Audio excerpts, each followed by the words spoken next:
I am 60 years old now. My hands shake when I hold a cup of tea, and my hair has turned the color of sea foam. But every night, when the world is quiet, I am young again, standing on the deck of a boat that should never have entered the Bermuda Triangle. I was 22 then, a sailor on a small supply vessel heading from Florida to Puerto Rico. It was supposed to be an easy journey. The captain laughed when someone mentioned the triangle. He said the ocean only scares people who listen to stories. I believed him. I wish I hadn't. The trouble began with the silence. The waves stopped crashing against the hull. The wind died. Even the engine sounded distant, like it was working underwater.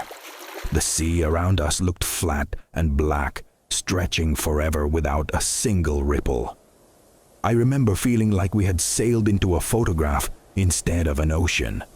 Then the compass spun. Slowly at first, then faster, until the needle slammed against the glass again and again.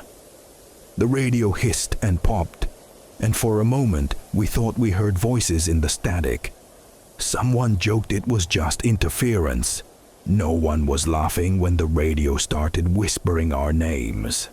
I heard mine clearly, soft, close, as if someone was leaning right beside my ear. The first man disappeared before dawn. He was on night watch, and when the sun rose, only his boots were left near the railing. There was no sign of a struggle, no splash. It was as if the ocean had simply opened its mouth and swallowed him whole. That was when I saw the light beneath the boat.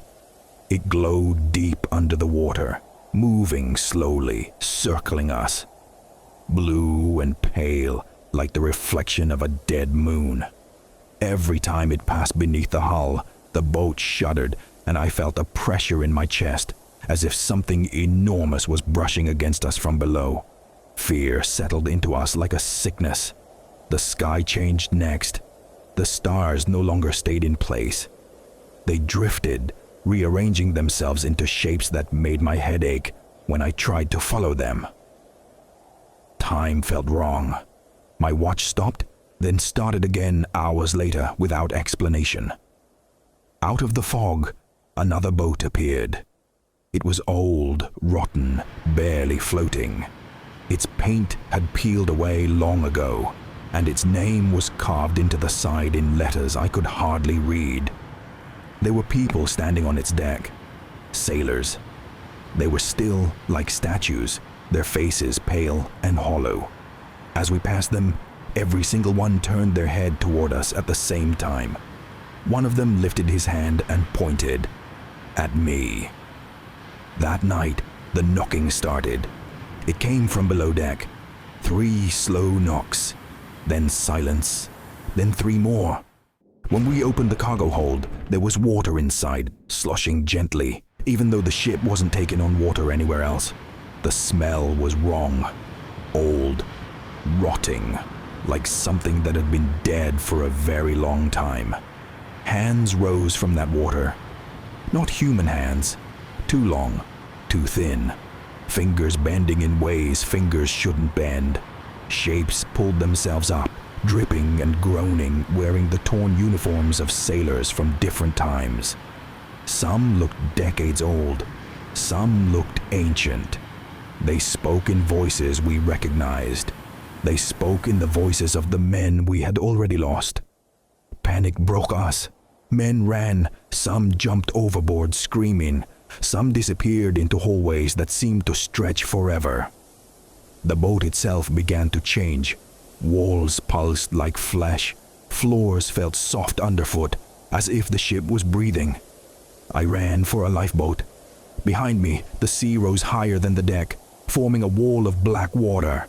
Faces pressed against it from inside, mouths open, eyes wide. Hundreds of them. Thousands. All watching me. Something moved beneath them. Something vast. Something old. I didn't see its shape, but I felt its attention settle on me like a hand on my soul. It knew me. A voice entered my head, deeper than sound. It told me the triangle was not a place, but a mouth. Ships were bait, sailors were food, and sometimes it let one escape so the stories would spread and the world would keep sending more. The lifeboat dropped. The water swallowed me, cold and heavy, and for a moment I was sure I would die. Then the sea released me.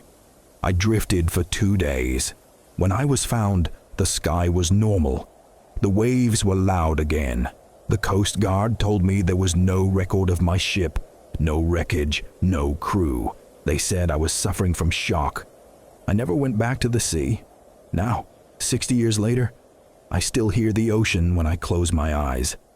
I hear the knocking beneath the floor of my house, slow, patient, waiting. The Bermuda Triangle didn't take my life. It marked me. And one night, before I die, I know the sea will come to collect what it let escape.